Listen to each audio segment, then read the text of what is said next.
Tonight on ABC News Live Prime, deadly blast at a Tennessee explosives plant. Multiple deaths and 19 people are still missing at an explosives manufacturing plant west of Nashville. An urgent search underway for victims. I'm Mola Lengi here at that plant. I'll have the latest on the investigation into what happened and the frantic search for those still missing. As phase one of the ceasefire agreement takes hold, the 72-hour countdown is underway for the release of all remaining hostages held by Hamas. This as tens of thousands of Palestinians head back to what's left of their shattered homes. And President Trump prepares to address Israel's parliament. I'm in panel here in Tel Aviv. I'll tell you what to expect as the clock ticks down to that early Monday morning deadline. New Jersey declares a state of emergency as a potential nor'easter takes aim at the East Coast. A powerful storm with tropical winds, heavy rain, and flash flooding expected over the long weekend. Our Lee Goldberg is tracking it all. A wave of protests by Gen Zers has been sweeping through a number of countries, each movement facing its own battle, but all linked by a common cause, social justice. How these worldwide protests are organizing their leaderless movement and rallying people to their cause. And a new report from PEN America warns of a normalization of book bans in U.S. schools. Tonight, a look at the books that were the most banned this past school year, including titles like Wicked and the author who holds the honor as the most banned of all time. From ABC News World Headquarters in New York, this is Prime with Linsey Davis. Good evening, everyone. I'm Stephanie Ramos, in for Linsey Davis. Thank you so much for streaming with us. We're closely watching the Middle East, where a ceasefire between Israel and Hamas is in effect. Israeli forces are withdrawing from parts of Gaza, and thousands of Palestinians are being allowed to return. The remaining hostages held by Hamas are expected to be released by 5 a.m. Eastern on Monday. We'll have much more on the unfolding peace deal in just a moment, but we want to begin with a deadly explosion at a munitions plant in Tennessee. An urgent search is underway right now for victims. The sheriff there reports multiple people have died and as many as 19 people are missing. The blast erupted this morning at the Accurate Energetic Systems facility that's just outside of Nashville. The company makes military-grade explosives. The explosion felt more than 10 miles away. Fire crews were forced to wait till it was safe to try and fight those flames. They remain on scene at this hour. ABC's Mola Lengi has more from Tennessee. Mola? Well, Stephanie, after that massive explosion, the urgent search began for the more than a dozen people still missing. When asked to describe the facility that exploded, the sheriff here said there's nothing to describe. It's all gone. Tonight, 50 miles southwest of Nashville, a search for at least 19 missing, multiple people dead after a massive blast at an explosives manufacturing facility. Can I describe the building? There's nothing to describe. It's gone. It's, again, it's the most devastating scene that I've seen in my career. 5891 Highway 230 West had an explosion at Accurate Arms. Everybody is en route. The explosion reported just before 8 a.m. at the Accurate Energetic Systems plant, where, according to the company's website, they specialize in the development, manufacture, handling, and storage of explosives for military, aerospace, and commercial demolition markets. Aerial video showing one of the 8 buildings on the 1,300-acre site, now a smoking crater. Emergency crews initially unable to get anywhere near the 1,300-acre facility because of multiple secondary explosions. This Ring camera 11 miles away shaking from the explosion. I thought our house had something blow up outside because the boom was so loud and the entire house shook. Lauren Rourke took these pictures of debris that landed in her yard, about 3.5 miles away. I know just about everyone is probably affected right now because everybody knows somebody that works over there. Humphreys County Sheriff Chris Davis emotional, telling reporters they're still trying to determine the number of fatalities. So at this time, we have been able to confirm that we do have 19 souls.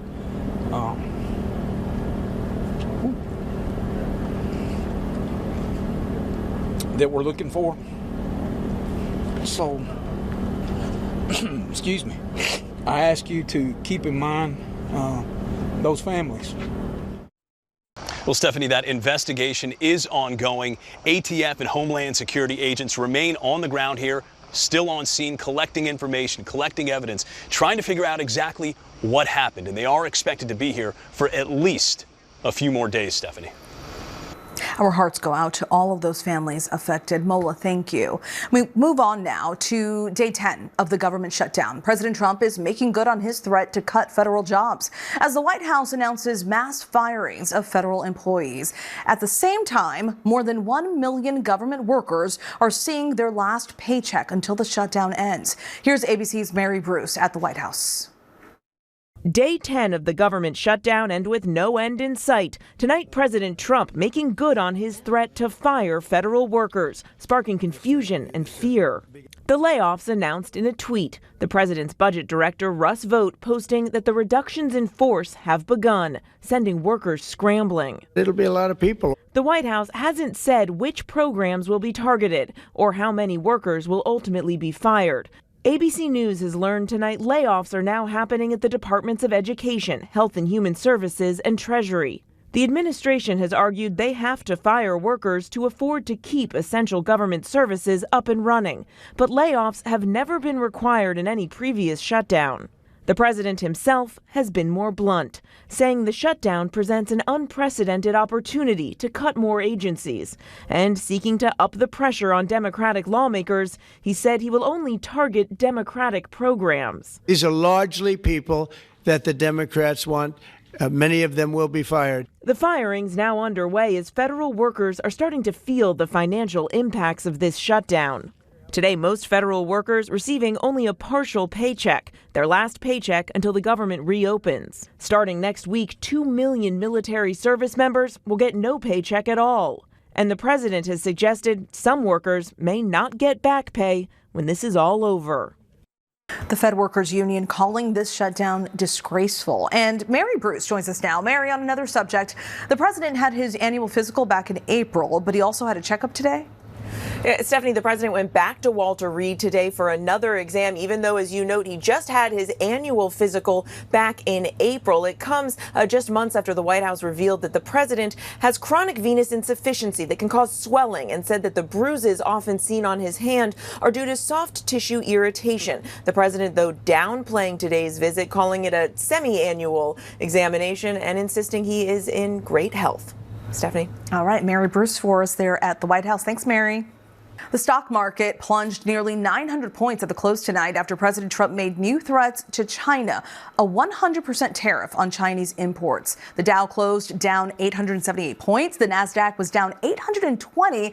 The S&P 500 taking a big hit as well, losing 182 points. Here's ABC's senior political reporter, Rachel Scott. Tonight, just minutes after the markets close, President Trump reigniting the trade war with China, imposing an additional 100% tariff on Chinese imports on top of the 30% that was already in place. They hit the world with something that really is not anything that people are going to do, and it was shocking.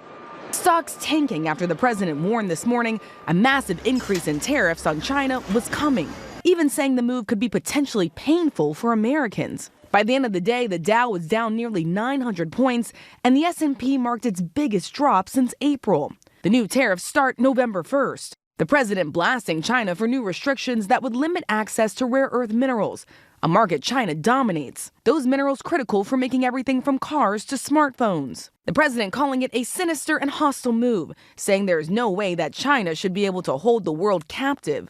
President Trump now considering canceling an upcoming meeting with Chinese President Xi.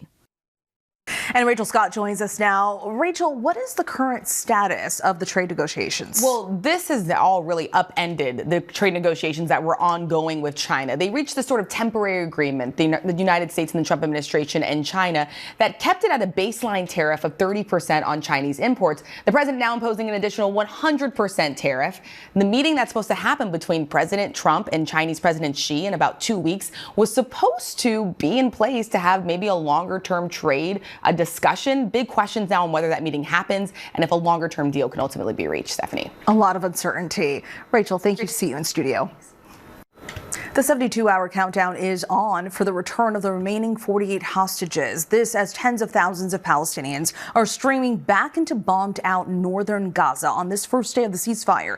A former U.S. ambassador to Israel will join us in just a moment. But first, Ian Pannell is in Tel Aviv ahead of the president's expected trip to the region this weekend. Tonight, the 72-hour countdown underway for the release of all hostages as tens of thousands of Palestinians surge back to what's left of their shattered homes. 250,000 people trekking along the dusty road, according to Gazan officials. Mahmoud al-Koshali says his home is destroyed, telling our team, "I thought about not going back, but I have to. Going back is better than staying here." Overnight, Israeli forces completing their partial withdrawal. The hostages expected to be released any time now through Monday. At least 20 of the 48 still believed to be alive in exchange for thousands of Palestinian prisoners. President Trump set to visit the region this weekend. In Israel tonight, hostage families gathering. Once again, hundreds of people have gathered here in Hostage Square to honor the families of the hostages, to observe the start of Shabbat, what they hope is the last time they have to do this before all the hostages are finally home. Itzik Horn had two sons taken by Hamas. One has returned. Now he waits for Eitan, believed to be one of the 20 living hostages. Echoing so many hostage families, he says, on the one hand, I'm happy. On the other, I'm unsure because I know who we're dealing with. Ian Pannell joins us now from Tel Aviv. And Ian, what's the feeling right now for other families of the hostages? Yeah, Stephanie, I mean, we went down to Hostage Square this evening when they held a Kiddush, which is a kind of religious ceremony, as the Sabbath comes in and before they sit down for the Friday night meal. And there are lots of hostage families and supporters there. The mood is quietly optimistic. Why quiet? Well, they've gone through so much. And also because they feel, so many of them use this phrase, it's like being on a roller coaster. There are moments where your expectations, your hopes are high, and then they're dashed and the low is very, very deep. So anxious but hopeful describes it. But of course, many are aware, although we're expecting 20 of the 48 hostages to be alive and return, possibly in one group, not all the bodies of the other 28 are necessarily going to come back. In other words, because of the war, because of the destruction, Hamas don't necessarily know where all the bodies are or cannot necessarily reach them. So although, of course, there's going to be relief and joy and jubilation for many, for others, possibly the heartache will go on even longer. Stephanie? Understandably. Thank you so much, Ian. Dan Shapiro is the former U.S. ambassador to Israel and a fellow at the Atlantic Council. He joins me now. Dan, thank you so much for your time. How confident are you that phase one of this deal will be successful and that we'll even see a phase two? Well, those are two different questions, Stephanie. Phase one, I think, is underway. The Israeli military has already withdrawn to the assigned lines. The guns have gone silent. We saw the Palestinian population able to move back to their original residence areas. Now, the 72-hour countdown is on, and I do believe it's very likely that on Monday around noon, these 20 living hostages are going to be returned to Israel. A great relief, obviously, to them and their families. It was flagged that maybe some of the deceased remains will not make it in time, but I think that is when, of course, the big surge of humanitarian assistance will also go in. Phase two, much, much harder. It's very complicated. It's going to require weeks and months of negotiations on disarming Hamas, on reconstructing Gaza, on bringing in Palestinian security, Palestinian Authority officials, on bringing in international stabilization forces and an international oversight board. Lots of players and lots of stockholders in that. But the most important thing is that Hamas be disarmed and really removed from power so that there's no risk that the war erupts again in just a few months. Well, staying on that same point, Hamas has long refused to give up its weapons, right? For Israel, disarmament is a key demand. Assuming we get there, how and who will make sure that happens? That's a big part of what needs to be negotiated. There are international stabilization forces envisioned in President Trump's 20-point plan from Arab countries, other Muslim countries. They don't want to fight Hamas. They don't want to have to go into the tunnels or take out their weapons, but they want to maybe provide stability after that's been done. So to a significant degree, this is going to have to be negotiated. Otherwise, Israel would have to go back in and do it itself militarily. No one wants to see that fighting resume again, and President Trump seems to have given assurances it won't. So the pressure from Turkey, from Egypt, from other Arab and Muslim countries who have relationships with Hamas to say, it's time you lay down your arms. It's time you leave Gaza if necessary and let Gazans move on with rebuilding their lives. That's the pressure that's going to need to be brought to bear. So much pressure, and Israel wants any future government in Gaza to be free of any Hamas influence. Hamas wants Palestinians, though, to work it out. So under the current proposal, who really is in charge here? What are your thoughts? In that phase between phase 1 and phase 2, it's kind of a no man's land in a way. There's no real authority. Hamas will still probably have significant power within that 50% or so of Gaza that the Israeli military is not present.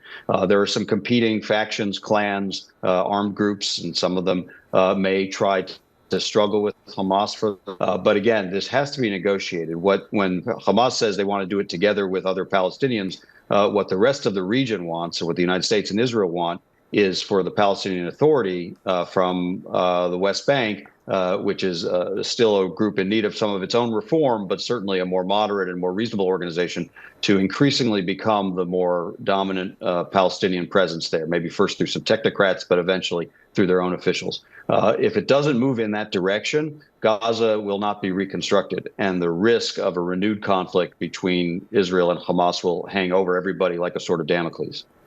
We'll see how this all plays out. Israel, of course, stepping up security ahead of an expected visit by President Trump. We'll see how that plays out as well. Former U.S. Ambassador to Israel, Dan Shapiro, thank you so much for your time. Really appreciate it. The Pentagon announced plans today to build a new Qatari Air Force facility in Idaho. Defense Secretary Pete Hegseth says pilots from Qatar will train to fly F-15 fighter jets at the Mountain Home Air Base. Qatar has played a major role in Mideast ceasefire talks. It's also home to America's largest military base in the Middle East. Tonight, we're tracking what could become a powerful nor'easter set to hit the East Coast. A state of emergency already declared in parts of the Northeast. Heavy rain, flash flooding, and strong winds are expected. Rough surf already crashing onto the shore in Myrtle Beach, South Carolina.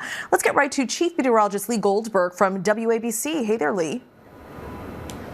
Hey, Stephanie, already some 6 to 8 foot waves along the Carolinas. We've had some showers all the way from the Keys to the Outer Banks, and this storm is still getting its act together. It's in multiple pieces. As it consolidates, we have heavy rain moving toward the Carolinas on Saturday. The brunt's going to be happening in the Carolinas. We're going to get heavy rain and strong winds, beach erosion, coastal flooding. That'll even last into part of Sunday. That's when this storm makes a move toward the northeast. Now, it may not be going crazy in the early morning hours of Sunday in the northeast, but it will ramp up and deteriorate as the day goes on. We've got heavy rain, strong winds, even up to 60 miles an hour, and multiple rounds of coastal flooding. Some of it could be major as we head into Sunday night. We have flood watches out from Virginia all the way into southern New England, and high wind watches Delaware, Jersey Shore, Long Island, all the way up to Cape Cod. In these areas, gusts to maybe 60 miles an hour. That could cause power outages, have to secure the Halloween decorations. Even in Philly and D.C. and New York, there could be some gusts past 40 miles an hour, and that'll go into the early morning hours of Monday. Everyone in the Northeast has to have their preparations done on Saturday. Stephanie? That nor'easter still developing. Lee, we know you'll keep an eye on it. Thanks so much. The Nobel Peace Prize has been awarded to Venezuelan opposition leader Maria Corina Machado. The committee recognized her for her work promoting democratic rights in Venezuela and her push to move the country from a dictatorship to a democracy. The government there has banned her from running for president and threatened her with arrest. Machado has been living in hiding for more than a year. The committee called her a, quote, brave and committed champion of peace. From Morocco to Madagascar to Nepal, members of Gen Z are taking to the streets in protest and making specific demands for social justice. In Peru, groups of young anti-government protesters have clashed with police for weeks, and just last night, lawmakers impeached the president. Here's ABC's Tom Sufi-Burridge. From running battles on the streets of Madagascar, challenging the police and the president, to the city squares of Morocco, where almost every night crowds call on the Prime Minister there to step down. These are the Gen Z protests, spreading on social media, including gaming app Discord, sweeping across multiple continents, Africa, Asia and South America. A leaderless movement in a fight against corruption and for social justice. In Peru, protesters taking on the authorities in recent weeks. And late last night, lawmakers impeaching the president over rising crime and accusations of corruption.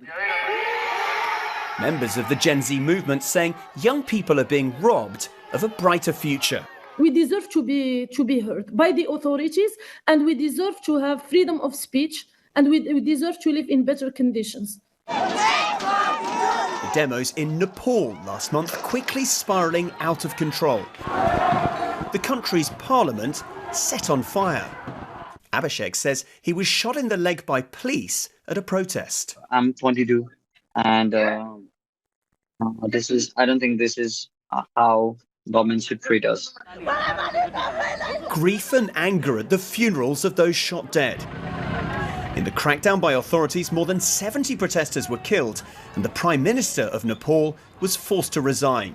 His departure galvanizing the Gen Z movement elsewhere. In Morocco, protests triggered after several women died whilst having routine C-sections at one hospital. It was proof for many of the woeful state of the country's healthcare. At a time when Morocco is spending billions of dollars on new stadiums for the 2030 Soccer World Cup. Public hospitals are in such a bad shape that women die out of C-sections, while at the same time, the Moroccan government is building the biggest football stadium in the world. I mean, what is the sense of priorities? Moroccan rapper Atek says her friends have been arrested simply for attending a peaceful protest. Not even animals deserve to be treated that way. So, the authorities need to be held accountable first for sending innocent people to prison facing up to 10 years. Some people are comparing today's protest to the Arab Spring movement in 2011. Which overthrew several leaders in North Africa and the Middle East. But one activist says the demands of the Gen Z campaign are more specific. Now it's different. The youth do not have political demands. They have social demands. They want a better healthcare system. They want a better educational system. So they know what they're talking about, but they are specific in their demands. The calls from protesters further south in Madagascar are even more basic. Running water and electricity. We have days when we don't have water, when you don't have electricity during 12 hours. And I think that in 2025, it's not normal to live in these conditions. Overnight, the protests in Madagascar escalating. The UN says more than 20 people have been killed in recent weeks, but Maya says he and others won't give up. The situation in Madagascar today is so bad, you're willing to keep risking your life for this fight. Quand on fait la revendication, en fait, on pourrait en mourir, mais c'est mieux de mourir en essayant, en fait, que de rester là sans rien faire. Our thanks to Tom Sufi Burridge for shedding a light on that situation there. Coming up here on ABC News Live Prime, we are tracking the thousands of books and authors now banned from libraries and schools nationwide. What that means for the freedom to read. And the Blackfeet Nation in Montana, they are rocking out for a life-saving purpose. In what may seem like an odd pairing, fans of heavy metal music from around the world are joining together at a festival to celebrate life and prevent suicide. Plus, it's the first American city to implement a new law taking aim at excessive sugar consumption. We'll tell you all about it. That's coming up.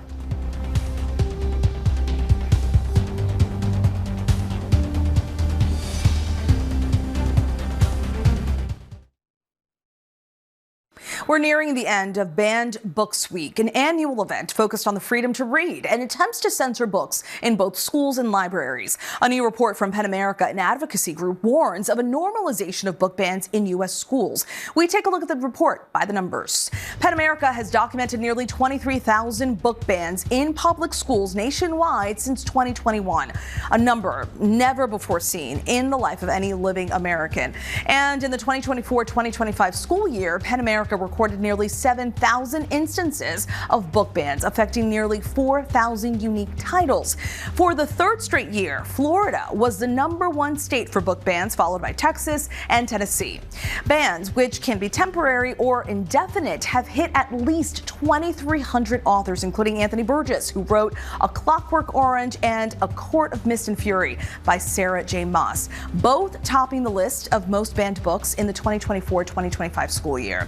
As for the most banned author in U.S. schools, according to the PEN report, that is Stephen King. And to note, this is the number of book bans PEN America has been able to identify. Joining us for more on Banned Books Week is Jennifer Finney-Boylan, the president of PEN America. Thank you so much for being here, Jennifer. Really Stephanie. Appreciate it. So as you know, thousands of books have been banned across the country.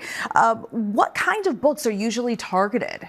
Well, it's generally books about LGBTQ people and people of color.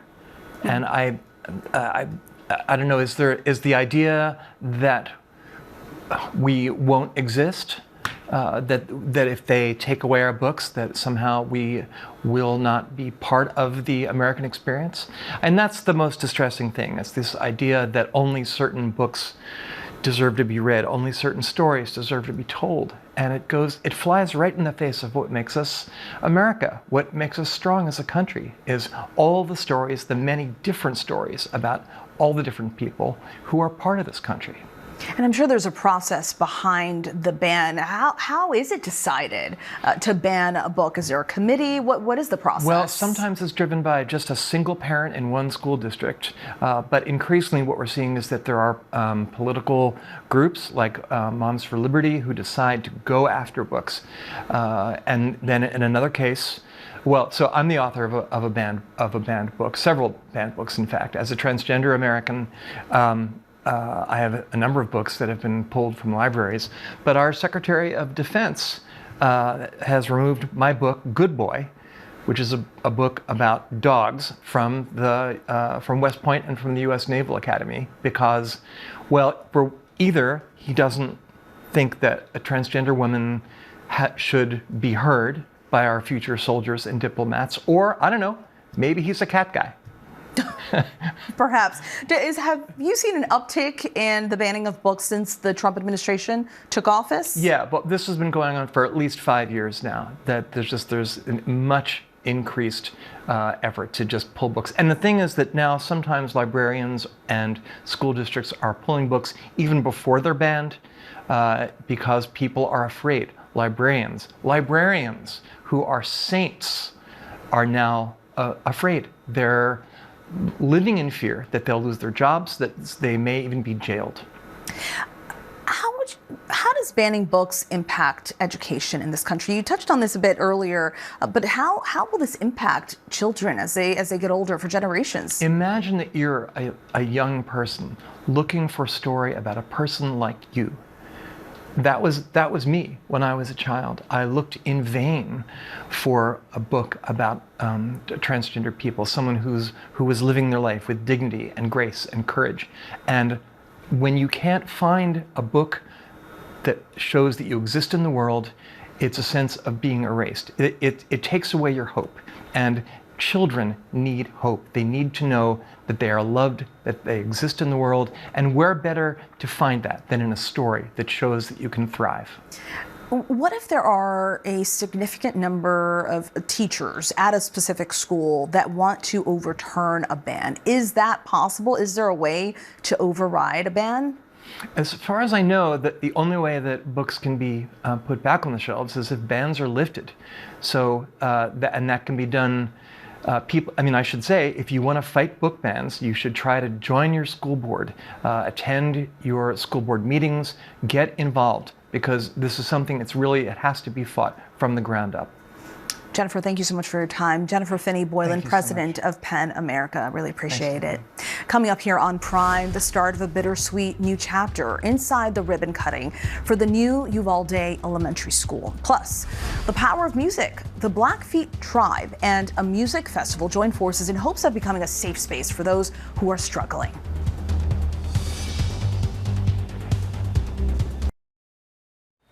It's a partnership that may surprise you. A Native American tribe and a heavy metal festival. But with suicide as the second leading cause of death for Native Americans, the Blackfeet Tribe is hoping music can help. Teens not only attend the festival, but also put in some hard work. ABC's Ashin Singh has more.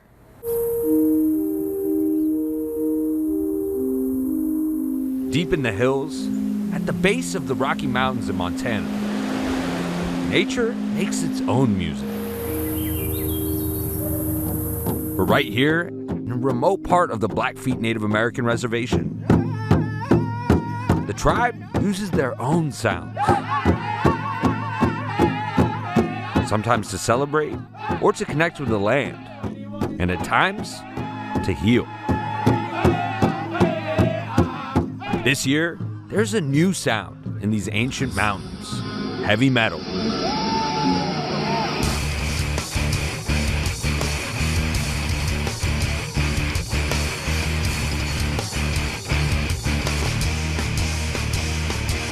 It's the first collaboration between the Blackfeet Tribe and Fire in the Mountains Music Festival. Two very different groups with one shared purpose: saving lives. How did you get this idea to bring a festival that was already pretty big in the metal community and say, why don't you guys come to the Blackfeet Indian Reservation? I don't know. I believe in this stuff. You know, I believe in art and creativity as a way to deal with distress. And obviously, you know, I'm informed from my clinical background. It's kind of like putting the puzzle pieces together, really. According to the latest available data from the Health and Human Services Department, suicide was the second leading cause of death for Native Americans ages 10 to 34 years old. Every step we make together. Which is why the festival was brought here in the first place.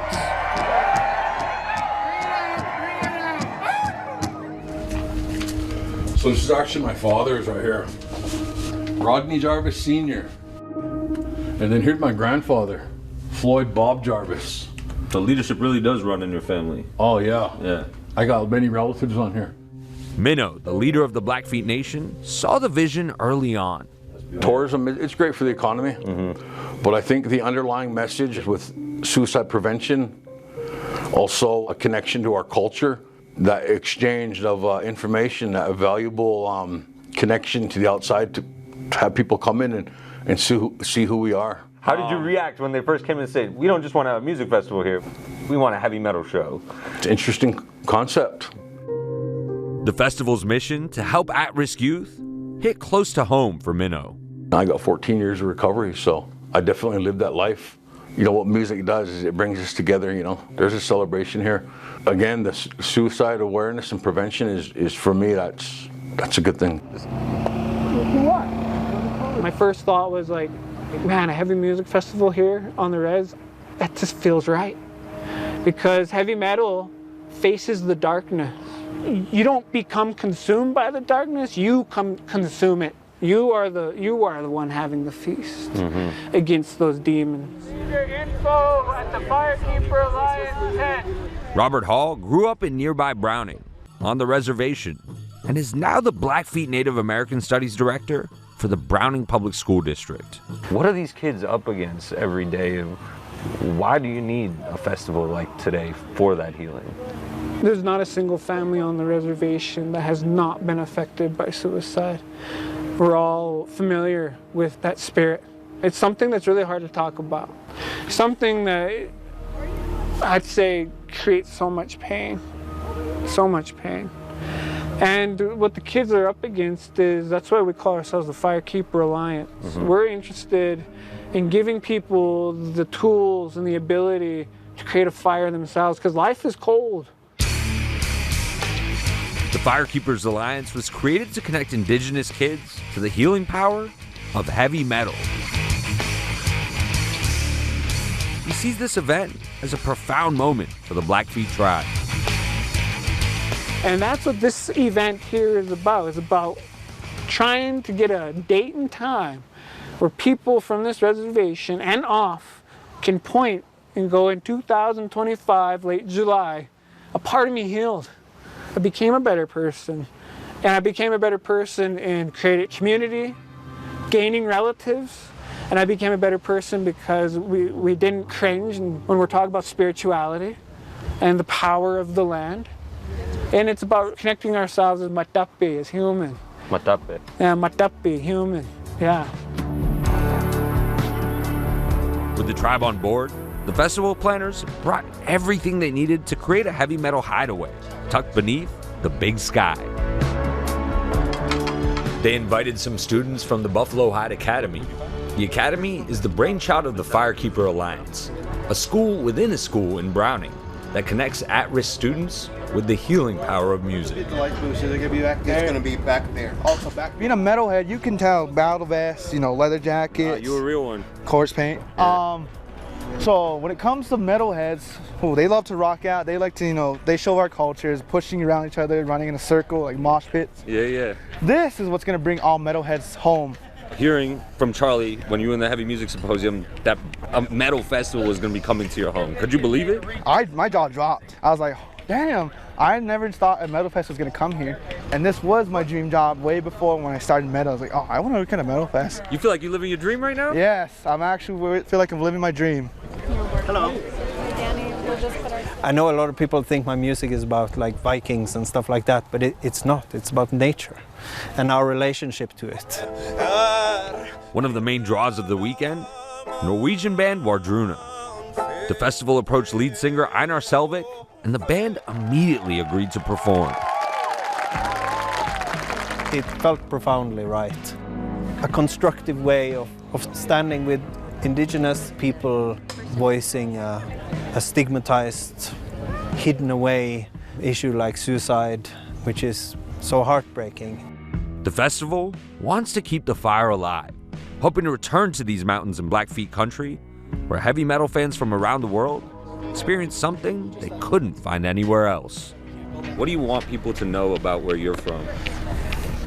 Native Americans are still here, and we're metalheads, and metal is music. Metal is life. I'm gonna say a quote: black metal for life saves your lives. There is great power in being part of music when you're on the same frequency. There is great power in that, healing power, whether it's metal or other types of music. Coming up here on Prime, a farmer gets a big surprise when a car-sized piece of NASA equipment lands in a neighboring wheat field. And Rose Byrne is known for everything from thrillers to comedies, but you've never seen her like this. She talks about her anticipated new film.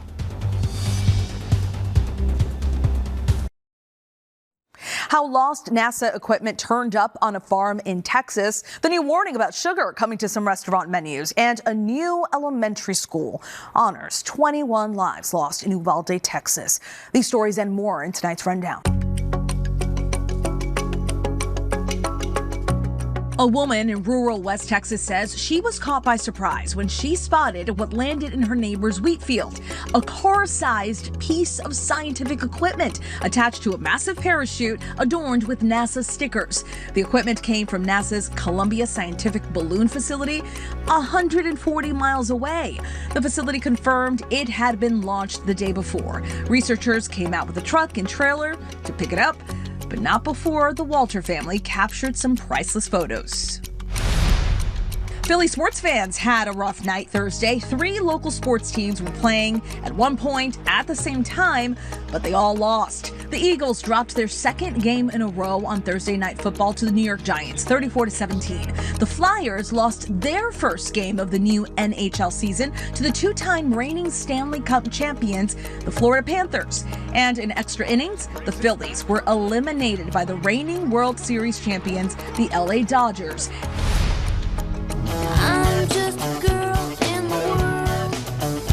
No doubt the rock band sensation behind the lead single, I'm Just a Girl, featuring Gwen Stefani, Tony Canal, Tom Dumont, and Adrian Young, announced they'll reunite to perform at the Sphere on the Las Vegas Strip for a 6-night limited performance in May of 2026. It's the group's first run of shows in 14 years. A new added sugars warning rule is now in effect in New York City. According to the city's health department, chain restaurants will now have to post an icon on their menus next to food and drinks that contain 50 grams or more of added sugars. That's the daily recommended limit for a 2,000-calorie diet. New York City is the first in the nation to implement a sugar warning icon. Legacy Elementary School in Uvalde is set to open later this month, marking a significant milestone for the community still healing from the Robb Elementary School shooting more than 3 years ago. Families of shooting victims attended a private reception and toured the new school before a public ribbon cutting Friday morning. Global superstar Bad Bunny will be recognized as the top Latin artist of the 21st century at the 2025 Billboard Latin Music Awards. The Puerto Rican singer's last 4 albums have all earned unprecedented #1s on the all-genre Billboard 200. Beyond his record-selling hits, he was just selected to headline the 2026 Super Bowl halftime show. Australian actress Rose Byrne has long captivated audiences, from her role in legal thriller Damages to delivering comedic gold in Bridesmaids. And Byrne now stars on Apple TV Plus's hit show Platonic with Seth Rogen. But her next act is a film titled If I Had Legs, I'd Kick You. A raw look at an everyday experience for women across the world, motherhood. Our Linsey Davis spoke with Byrne about the movie. Emmy and Golden Globe nominated actress Rose Byrne, thank you so much for joining us. Thank you. So let's start from your range, really, the talent that you have, whether we're talking about Helen in Bridesmaids or Ellen in Damages. People often, I think that you're going to be doing comedic roles, and really here we see this starkly different mother, the role that you play, and whose daughter is suffering from what we think is an eating disorder. It's really raw, often throughout the movie. What attracted you to this really intense role? Oh, I mean, gosh, it was such an opportunity. The screenplay was just extraordinary. It read like fire. It was like nothing I'd ever read before. It was a very original voice and a very original expression. Mary Bronstein, the writer-director, really has something to say in this film. And I just was desperate to be a part of it. I couldn't believe it had come my way, to be honest. Motherhood certainly is at the heart of the story, whether it's the small joys or the toll that it can take on you ultimately. Did that interest you at all? Because you are a mother in real life, you've played a mother before, but this does feel different. Of course, and any conversation about motherhood is always, tinted with a lot of people don't like mothers being disappointed, and there's a lot of shame around feelings mothers may have of like expectations, or it's not this isn't living up to my idea of what being a mother is. And she really blows that all up. It's very radical, the film. It really asks a lot of big questions. It's ambiguous, but it's also relatable. It's wonderful because it defies genre. It's a lot of horror tropes in there, but it's got some incredible comedic sequences as well, and obviously some, harrowing, dramatic things too. So it's really exciting to see people try to figure it out, and that's what's so great is the conversation around it. And the comedy, I think, is unexpected at times, right? Because otherwise it seems so dark. How were you able to balance the two so effectively? It's a tightrope. It was just this tightrope, but Mary very much had us all in the same film. The tone of the film,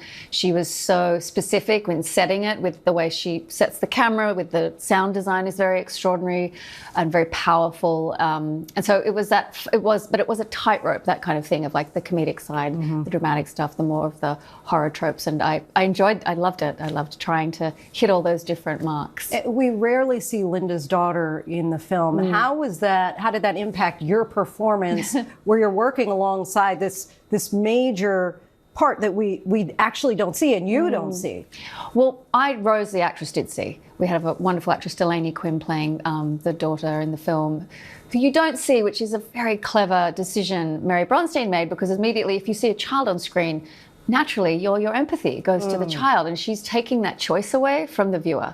So you have to be Focus with on the the mom. parent, with the mother. And that is a very powerful idea, you know, and it's kind of punk. So she did that. And I think also the character of Linda can't see her daughter because she's so in her own crisis, and she just sees her daughter as a grievance at this point, and it's very painful, but very powerful kind of tool that she used. Your character, Linda, is a therapist, but also goes to see a therapist. This is played by Conan O'Brien. Let's take a look at a clip. I had a dream, and I need to talk about it today, and I didn't get any time because you didn't give me a warning. We can discuss the dream you emailed the next session. Well, it's actually a different dream. Well, I don't really... About you. Okay, quickly. I think that when people are looking at Conan O'Brien, you're waiting for the joke or the punchline. I know. But he's really playing a dramatic role, something that we're not used to seeing. No.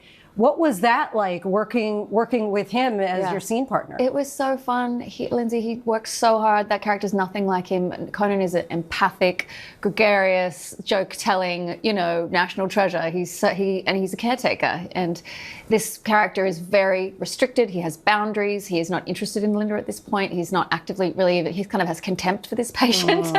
It's sort of the bitter end of this relationship, and he worked so hard, and we had such fun immediately. He was a wonderful scene partner, and a great sort of irony that he's this talk show host who's spent his life listening to people talk is like not listening to this woman. So it was very, very fun, and a lot of humor in those scenes as well. Of course, he has wonderful, wonderful irony in those scenes. Congratulations. Thank you. Is in store. Thanks, the Lindsay. Berlin Film Festival. Already you've won the Silver Bear Award for Best Leading Performance. That's for male or female. Oscar buzz as well. It hasn't even been released just yet in the United States. Were you expecting it all, this kind of recognition? I think you should never expect anything. That is my lesson. I've been doing this for so long. So it's very much, I feel very protective of the performance, but also want it to be more than anything shared with everybody in the world. The film is so original and extraordinary. Rose, we thank you so much for the conversation. Thank you. And good luck Thank you during so much. Oscar season, award season. Our thanks to Lindsay. If I Had Legs, I'd Kick You, directed by Mary Bronstein and starring Rose Byrne, who you just heard from, Conan O'Brien, Christian Slater, and A$AP Rocky, is in select theaters starting today. That's our show for this hour. I'm Stephanie Ramos. Stay tuned to ABC News Live for more context and analysis of the day's top stories. Thanks so much for streaming with us.